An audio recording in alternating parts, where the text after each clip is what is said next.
everyone, and welcome to my first Pam Chat of 2022. It's been a long time since I've done a Pam Chat, and it's so exciting to do them again.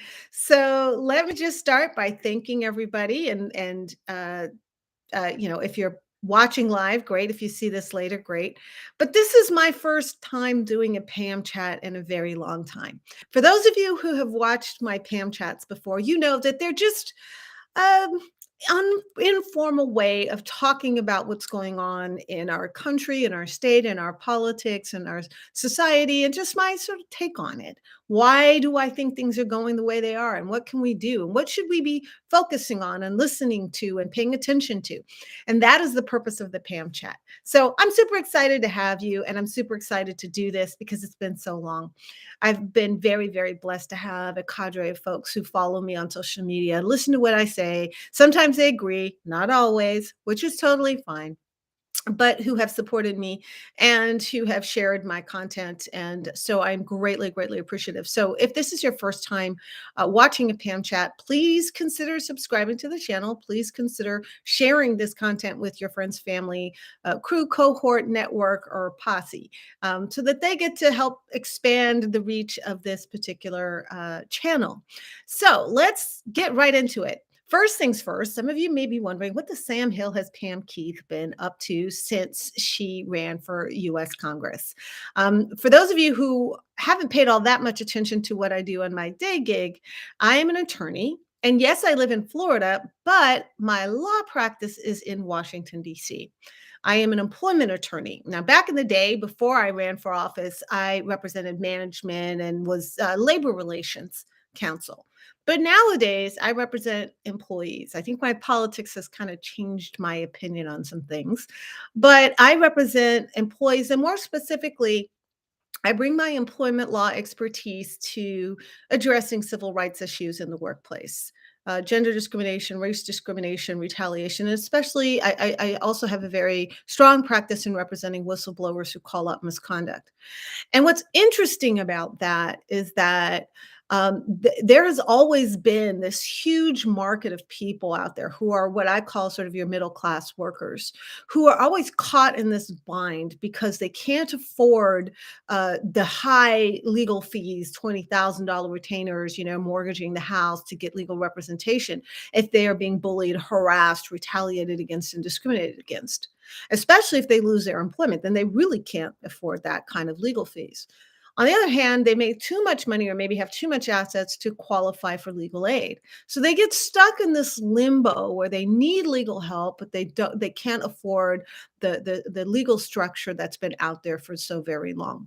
And so I'm so excited to tell you that what I have been doing over the last few months is setting up a new law firm. And my new law firm is called the Center for Employment Justice. It is in Washington, D.C., and CEJ is a law firm for middle class working people. Our fee structure is designed to allow people to pay on a monthly basis a fee that they can budget and actually afford. And it allows us to stay in their case, not to just go running for the settlement table first thing, right? But to put the work in, to work their case, to be ferocious and to be aggressive in representing them, and to do so for the long haul if that is what's required. And so that is what I've been up to, and that is why I'm so excited about it. So the Center for Employment Justice launched this month, April 2022, and we're a new little nascent group of 3 people, and we're growing. But what is exciting is that I have a cadre of clients that have joined me already.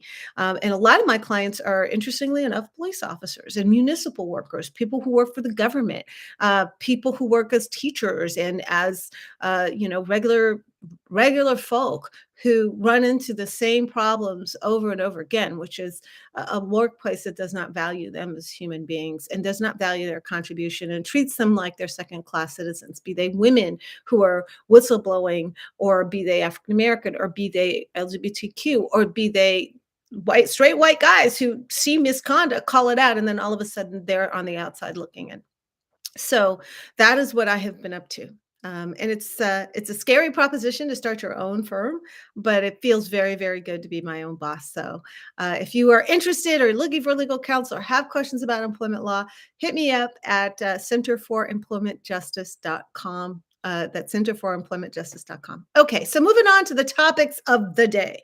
Let us just talk a little bit about what the Sam Hill is going on in our world. Now, y'all know that I have a very strong interest in military issues and foreign policy issues. And so I have been going into this Twitter space that is it's a Twitter chat room or Twitter live room where there are all these interesting voices, all these people who are in Ukraine right now, people who are experts on military issues, experts on intel, experts on foreign policy, and they're from all over the world, and they're sort of in this Twitter room, and it's been fascinating to be in that room, to listen and to speak from time to time about what is going on in Ukraine. If you follow my Twitter account, and we're going to get to Twitter in a minute, but if you follow my Twitter account, you know that I have been very, very aggressive and vocal about the need to be aggressive with Vladimir Putin. I believed from the very first day that he started saber rattling about invading Ukraine that if we made it easy for him to go into Ukraine, he would go into Ukraine and flatten it. Now, when this thing began, we didn't really have a bead on how strong and how resilient the Ukrainian people and the Ukrainian defense would be. I think part of that is because of how easily Russia took Crimea, and that happened at a time when they had different leadership, right? And so that's part of that's something that we didn't really pay all that much attention to, is a change in leadership very much changed the attitude of the Ukrainian people.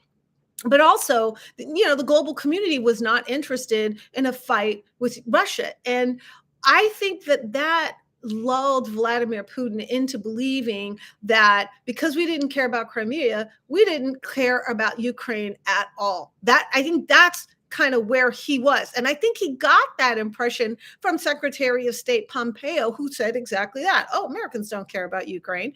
And he also believed that the United States was still sort of under the thrall of Donald Trump.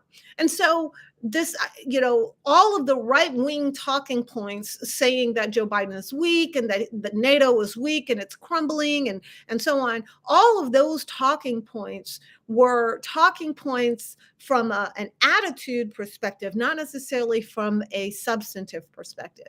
And I think, you all know that there are some members of Biden's cabinet I am not a fan of, but one of the persons I am a fan of is Antony Blinken. He has done a masterful job as Secretary of State, reaching out to other communities and countries and getting them on board.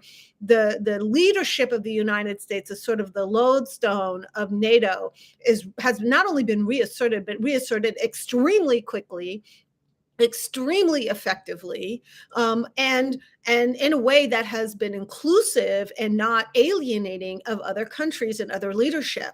And so I have to give all the credit in the world to Joe Biden's foreign policy team and to his diplomacy team in being able to bring all these different sort of herd all these cats with respect to holding together on sanctions, holding together and speaking with one voice about what is wrong here and why we cannot allow Russia to run rampant over Ukraine. Now, that is the part of this that I feel very positively about. But there's obviously a part that I'm not so keen on. And that is that while it is true that we did good things and made good decisions in terms of building a coalition and unifying around sanctions, even though those sanctions are not 100%, right? We're at like 70% sanctions rate, and in terms of the global scope of what sanctions could be, and then we really need to get to that 100. Now, granted, that 70% is having a very serious effect on Russia's economy, but it's not really shutting down its ability to wage war, which is really where we want to go with sanctions.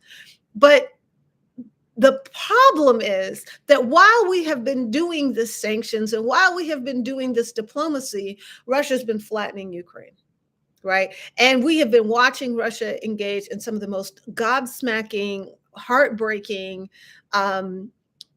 war crimes in our lifetimes, right? Like, now granted, they've done this stuff in Syria, they've done this stuff in Chechnya, but we didn't see it. It wasn't up close and personal, and it wasn't in our face. And so, and to be honest, when it was against Muslims, our media just didn't care, and our foreign policy didn't care.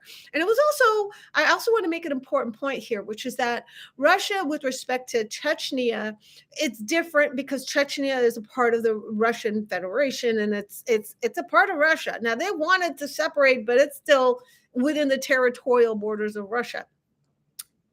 Also, Syria is different because Russia was sort of acting as a proxy combatant. Syria was going through a civil war, and Russia was picking a side in that civil war. And by the way, we picked a side in that civil war too. So it's a little bit different. What's happening between Russia and Ukraine is an all-out land grab, amoeba action, where Russia just says, we're going to absorb this part of some foreign country, some sovereign nation. And that is a very different kind of sort of military operation. It's a different kind of diplomatic situation. It's just a different thing, right? It's a different thing. It's a different thing if Mexico just decided it was going to invade Texas, right? Like, because there's Mexicans there. Like, that's the equivalent analogy of what we're talking about. If Mexico say, hey, there are a whole bunch of Spanish speakers in Texas, I guess that makes them all Mexicans, so let's just go make it Mexico. Like that's exactly what went on here. And you just can't allow that to happen. So from the very beginning, I was saying that, look, Russia's calculations is going to be easy, and we need to change your calculation by saying, no, we're not going to let that be easy for you. And that would have been by a no-fly zone. That would have been by, sort of a defensive barrier. This is, no, you're going to have to deal with this NATO-backed defensive barrier. But we didn't do that. What we did was like, okay, you go into Ukraine all you want, and we're going to sanction you, and we're going to, make you pariahs and all this stuff. And hopefully the way the sanctions would stop Russia from waging war. But that's not really what sanctions do. And it certainly doesn't do that with Russia, because Russia doesn't really care about the suffering of its own people. Obviously, Vladimir Putin doesn't give a damn about the suffering of his oligarchs. He doesn't give a damn about the implosion of his economy. First of all, he thinks he can bounce back fairly quickly. But second of all, the suffering of other people has never really bothered him. And he's not able to be moved out by popular uprising, because uprisings are not allowed in Russia. They are shut down with an authoritarian and a violent force. So that's why sanctions wouldn't have stopped destruction of Ukraine, right? So the calculation was, we're going to allow the destruction of Ukraine, and then it's going to kind of devolve into the sort of quasi-Afghanistan insurrection, guerrilla warfare kind of scenario, where Russia can never really hold anything, but it will still be basically an occupying force. And then over time, these sanctions will get bad enough that Russia rethinks this. But that's not what actually happened. What actually happened was that the resistance from Ukraine was so strong, number one, and the military force of Russia was so weak and so like bootleg. It was so, it looked so mighty and performed so badly on the battlefield that all of a sudden, that 72-hour blitz that they thought it would take to take over Ukraine turned into a week, turned into 3 weeks, and now we're at 62 days, and they still have not gotten control of Ukraine, and they're not going to. And now it's become patently clear that the fight is not over Ukraine, or all of Ukraine, but it's going to be on the sort of eastern part of Ukraine, in the Donbass region, and Donetsk and Luhansk, and these sort of eastern cities, Mariupol and so on.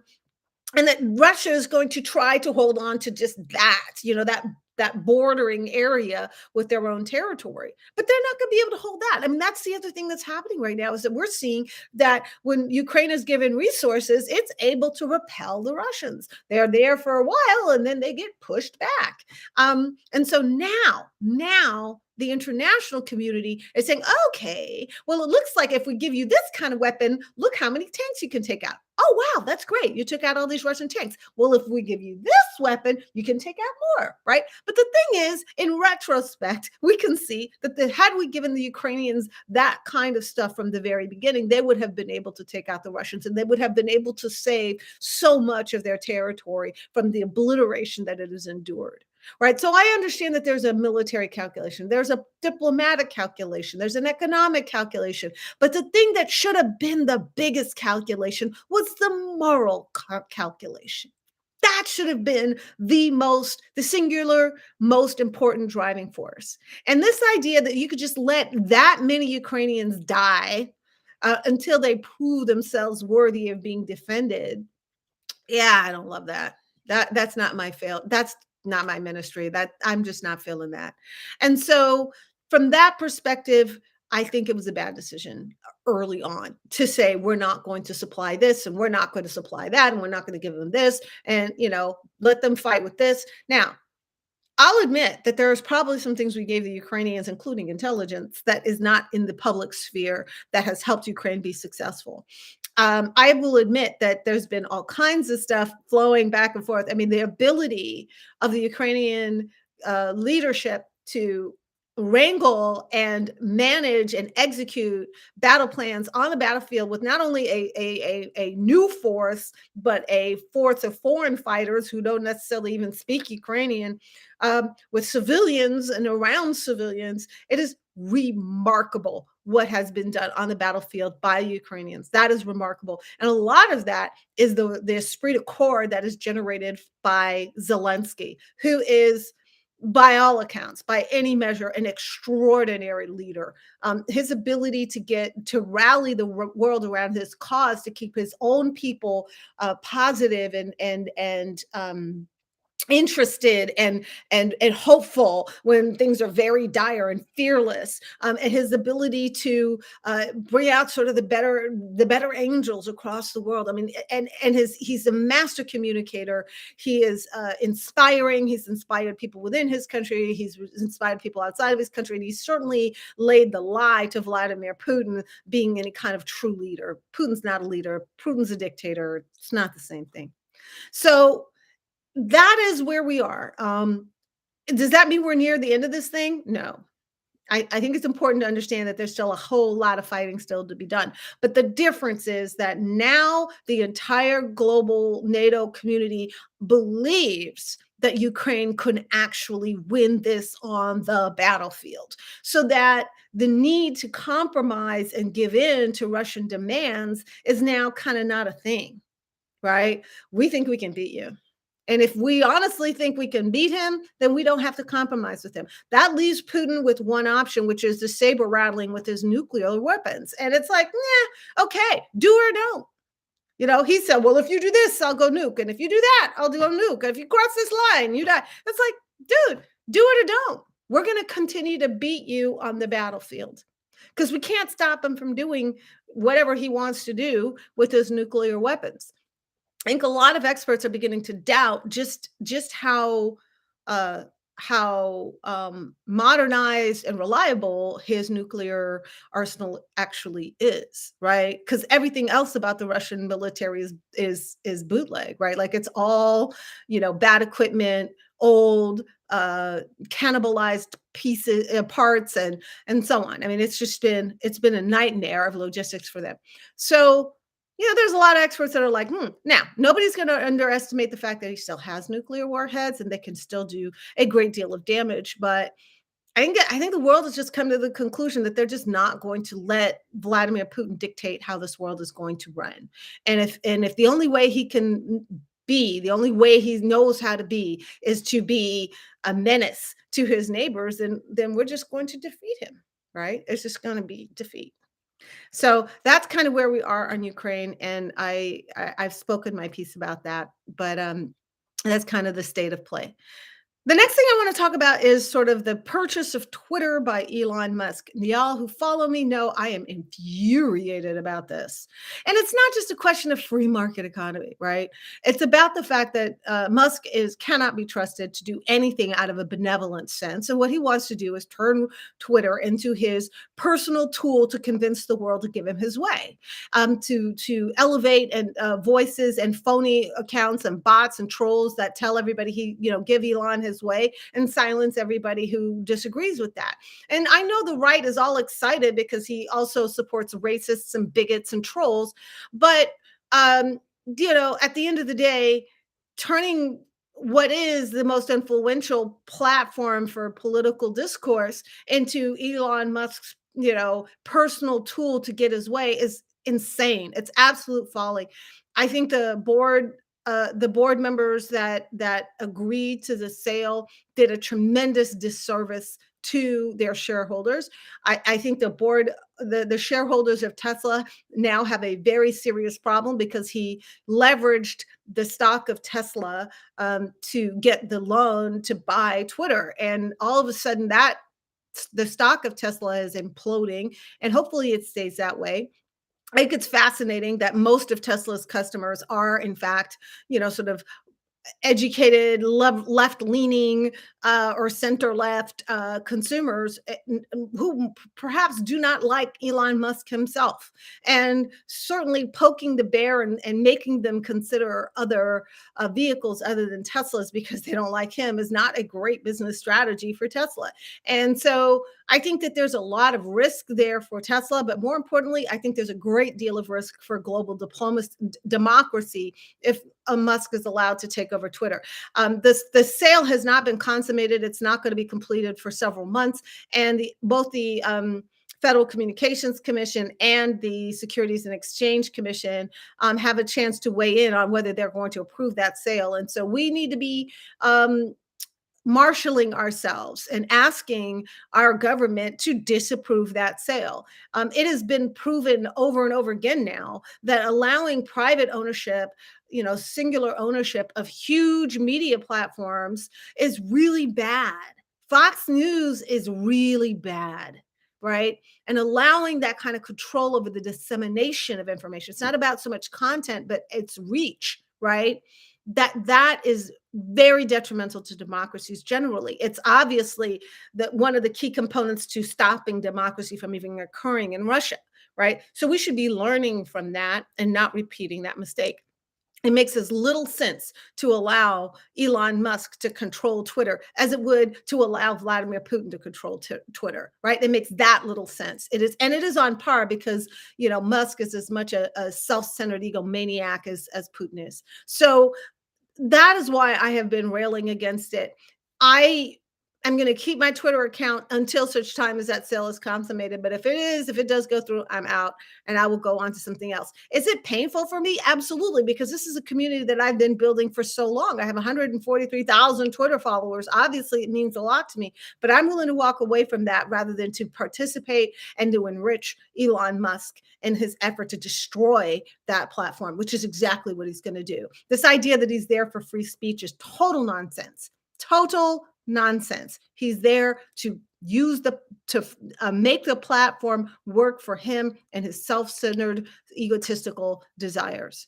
So I've said my piece about that. The next thing I want to talk a little bit is like, where are we on January 6th? We keep hearing these bombshell drop, and the recordings and all of this and the text messages. And does it mean anything? I guess that's the question. Does any of this mean anything?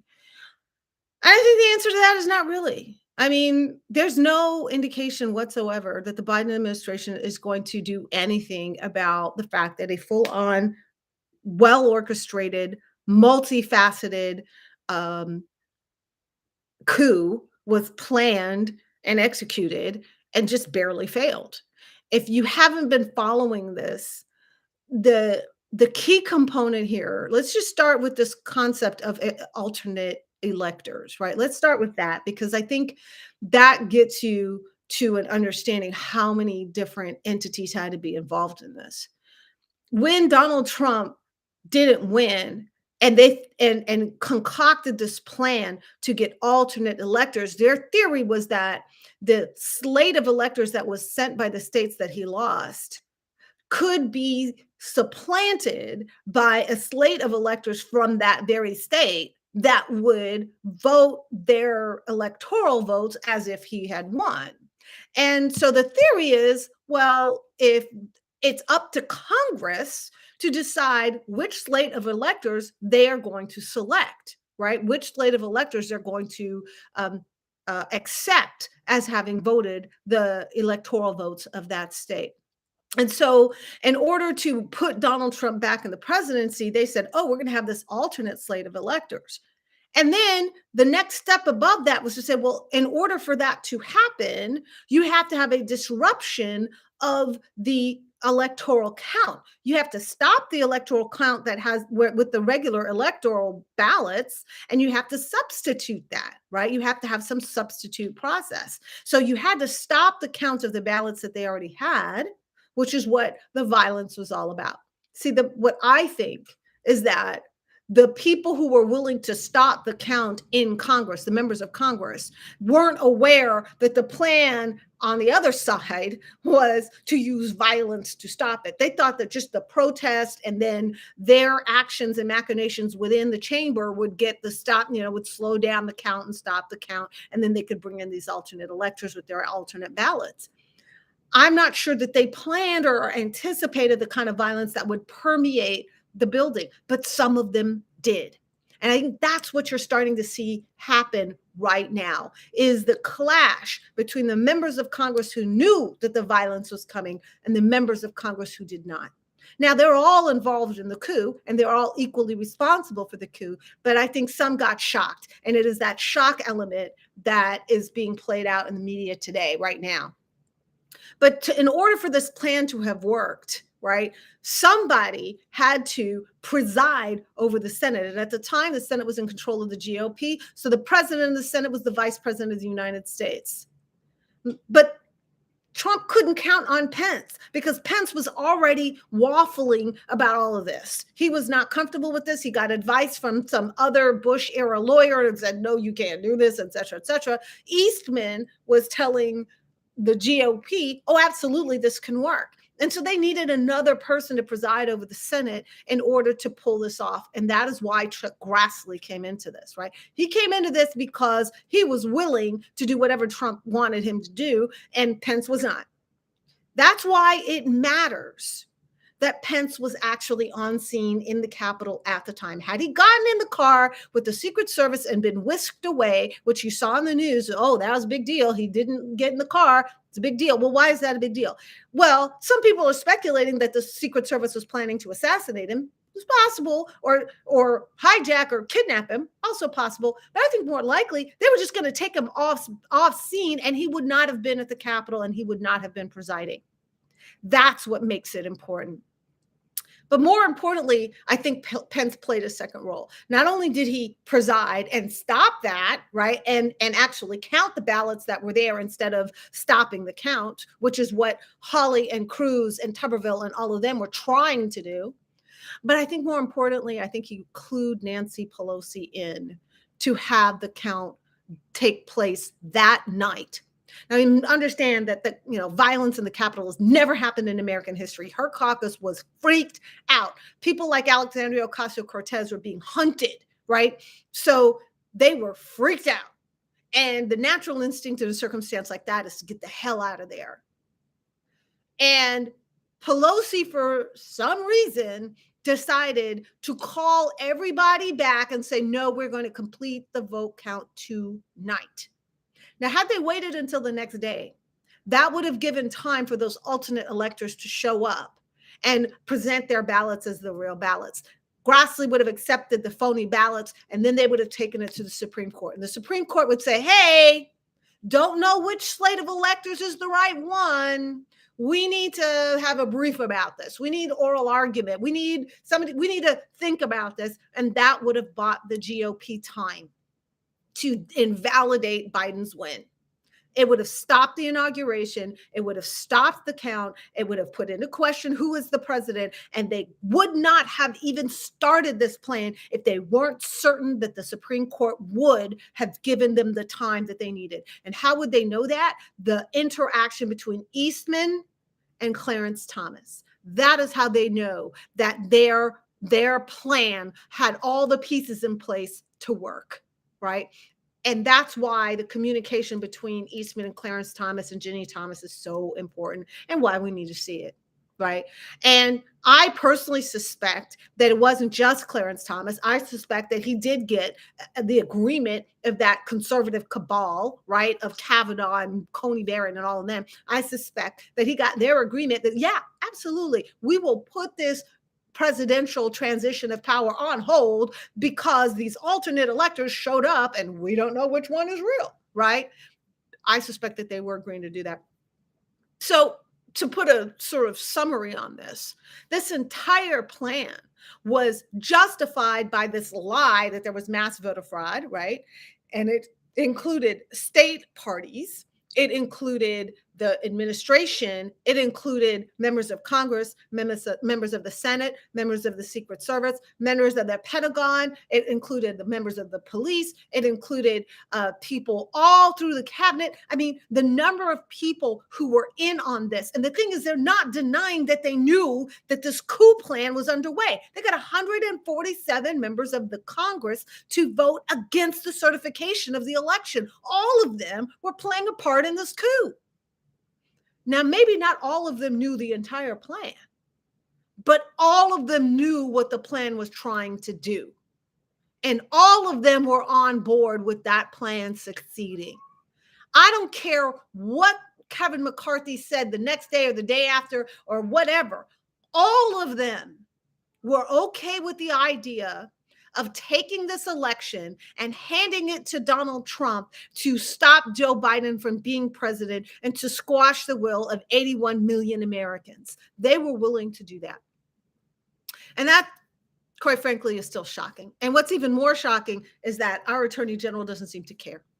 You all know that Merrick Garland is by no means my favorite person. But I'm sitting here in a state of constant shock and dismay that the amount of information, the amount of evidence that is in the public sphere is a fraction of what he has and or should have at his fingertips. And that because he refuses to actually move on any of this, it's losing the weight of its criminality and of its moral bankruptcy. Right? Because if you hear it and nothing happens, and oh, well, I guess it's just another thing that Republicans did, right? They tried to stop democracy in our country. And our Attorney General doesn't care. And that's shocking to me on every level. That's the state of play right now. Who knows if that's going to change? I hope it does.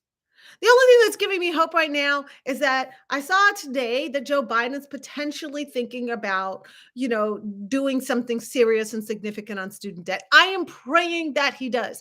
And you know that it will have an impact on the election because of the way Republicans are responding to it. They're terrified that he will do it because if he does, that will generate a huge wave of youth turnout at the polls, which they cannot counterbalance. They know this. But then again, so does Biden. So why is he dragging his heels on this? I just don't know. I just don't know. I cannot think why he refuses to do the thing that is going to drive the vote to the polls for him and his party, when the other side never hesitates to do the things that drive their vote to the polls. They never hesitate. Right? That is exactly why Abbott did what he did in Texas to totally stymie interstate commerce. And I still don't understand why our Attorney General allowed him to do that. That is exactly why the Don't Say Gay and the banning books and the anti-trans, all of that is sort of the Republican wish list. And their governors do not hesitate to do everything, check every box on their wish list and could give a damn how that affects the rest of the country or even if it's legal or governable. So why the reluctance on our side to do the things that drive the vote to the polls for us? Don't know. I'm hoping that changes, and I hope it changes soon. Maybe they're waiting until they get closer to the election. I don't know. But I'm hoping that it changes, and I hope it changes soon. Anyway, I think it's a lot of topics to cover. It's been 33 minutes. Thank you, Linda Cook. Nice to see you. And I hope whoever else is out there is enjoying this Pam chat. This is the first one, and I hope that the audience continues to grow. It's going to be posted right here on Pam Keith channel on YouTube, and it is also going to be posted on Pam Keith FL on Facebook, Pam Keith on Facebook, and hopefully a link to it will be posted on at Pam Keith FL on Twitter and Pam Keith on counter.social, which is the new platform that I'm hoping to develop as an alternative to Twitter if we need one. Thank you guys so much for paying attention and listening. I look forward to your comments and your feedback. And obviously, I will see you next week, 8 o'clock Eastern Time, Wednesday on Pam Keith for the Pam Keith Chat. See you later.